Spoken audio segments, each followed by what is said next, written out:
We're used to thinking very highly of democracy, and by extension of ancient Athens, the civilization that gave rise to it.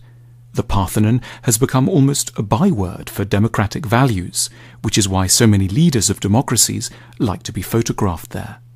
It's therefore very striking to discover that one of ancient Greece's greatest achievements, philosophy, was highly suspicious of its other achievement, democracy. The founding father of Greek philosophy, Socrates, is portrayed in the dialogues of Plato as hugely pessimistic about the whole business of democracy.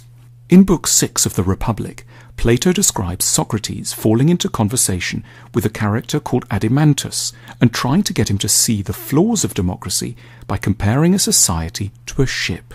If you were heading out on a journey by sea, asks Socrates, who would you ideally want deciding who was in charge of the vessel? Just anyone, or people educated in the rules and demands of seafaring? The latter, of course, says Adimantus.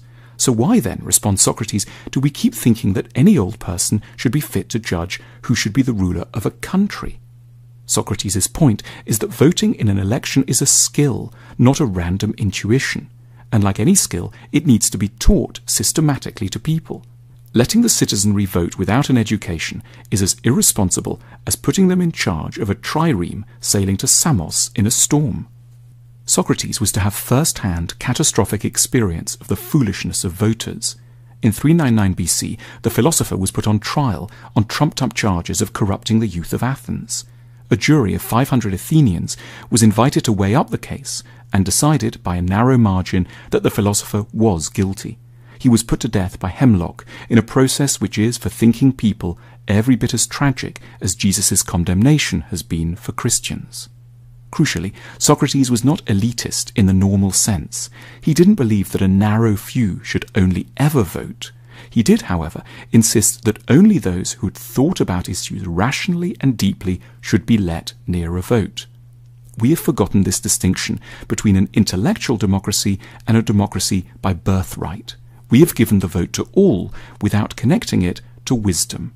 And Socrates knew exactly where that would lead, to a system the Greeks feared above all, demagoguery.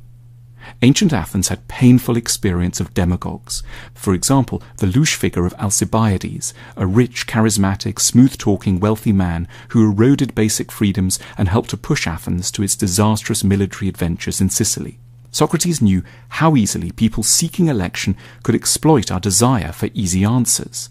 He asked us to imagine an election debate between two candidates, one who was like a doctor and the other who was like a sweet shop owner. The sweet shop owner would say of his rival, "Look, this person here has worked many evils on you. He hurts you, gives you bitter potions, and tells you not to eat and drink whatever you like.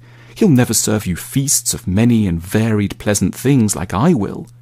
Socrates asks us to consider the audience's response.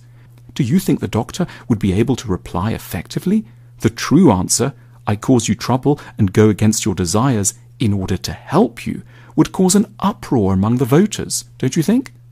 We have forgotten all about Socrates' salient warnings against democracy.